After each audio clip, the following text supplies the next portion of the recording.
show you how to make this low-carb shepherd's pie. It's a recipe I got from a friend Leigh online, and she made it to suit the Dr. Poon diet, but it'll suit any low-carb diet. It's really tasty. Give it a try. Okay, so I've got the ingredients assembled here. You'll need 1 pound, which is about 453 grams, of an extra lean ground beef. You could use chicken or pork or whatever you like, or a mix of them. Then you'll need, it just says a package each. Just use your own judgment. You can use a small bag. I've got probably about 2 cups there of kale. You could use spinach or any other kind of green that you like. Maybe a cup and a half of mushrooms, and then just any leftover veggies you feel like throwing in. I've just got some chopped up zucchini and a bit of red and green bell pepper or capsicum that I'm going to throw in there. Then you need a packet of low sodium taco seasoning, some Tabasco or red hot sauce to taste, and that's optional. If you don't want that, you don't have to put it in. About a tablespoon, and I've got a little package here of Philadelphia cream cheese. This particular one is an herb and onion. You could use any flavor you like, or even just plain. Doesn't make any difference. You might need a little bit of oil. We'll see how we go with it, maybe a teaspoon or so. But and then I've got garlic. You can use powdered garlic or minced garlic, and it just says to taste. So I'm just going to put in a couple of little spoonfuls, and then some salt and pepper. Alright, to start with, you're going to want to put a large pot on to boil, because we're going to boil the cauliflower so that we can mash it to stand in for mashed potatoes.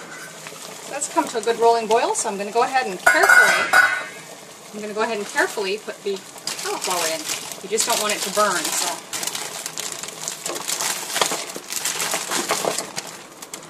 Also, because mine's frozen, it may bring down the temperature of the water for a few minutes, but that's alright, it'll pick up again.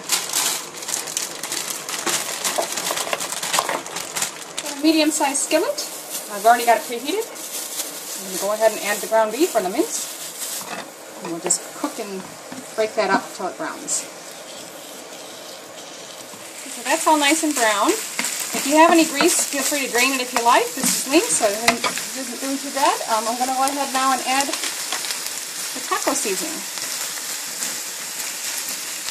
And the Tabasco or red hot sauce. Now this is just to taste, and again it's optional. I'm just going to put maybe about a tablespoon or so in there. And we'll stir that together. Now normally you add water when you add a taco seasoning mix like this, so we'll just see how it goes. If it seems a little dry, you can always add a little water in to help it mix in. Okay, so now we're just going to bring this over to our casserole dish to form the bottom layer of our shepherd's pie. So I've just got a casserole dish here. I'm going to put this right in the bottom and spread it out as evenly as possible. I didn't turn off the burner because we're going to cook the veggies next in that same skillet. Now if you need to, you can add a teaspoon of oil to this. I'm just going to see how we go because it's still pretty moist from the meat. So we're going to add our veggies. We'll just cook and stir those until the veggies are softened, and when they're nearly done, we're going to add the kale or spinach or whatever green you've decided to use until it wilts. So while the veggies are cooking, I'm going to go ahead and preheat the oven. 350 Fahrenheit or about 180 Celsius. I've just done a quick fork test on the cauliflower, and it's nearly ready. It's soft enough to pierce. I want it just another minute or two so it mashes real easy. So meanwhile, we'll keep the veggies going. So to our veggies, while they're cooking here, I'm just going to add a good spoonful or two of the garlic and some salt and pepper to taste. Stir that all in. I'm going to take the cauliflower off and drain it.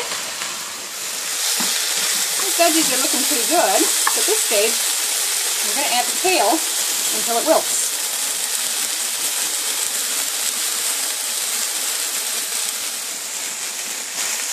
That's going to look like a lot. Just give it a few minutes and cook and mix it in with the veggies and it'll wilt down. You can see after several minutes of just stirring while you cook it, that kale is wilted down nicely.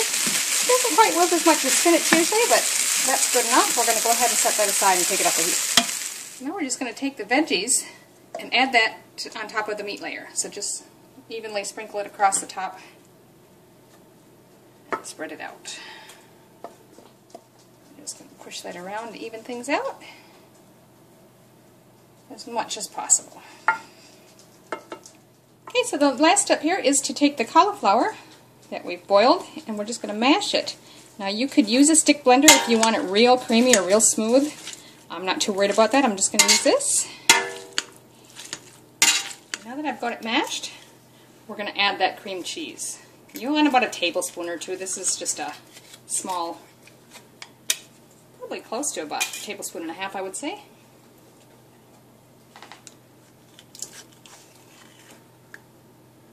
We'll add that in.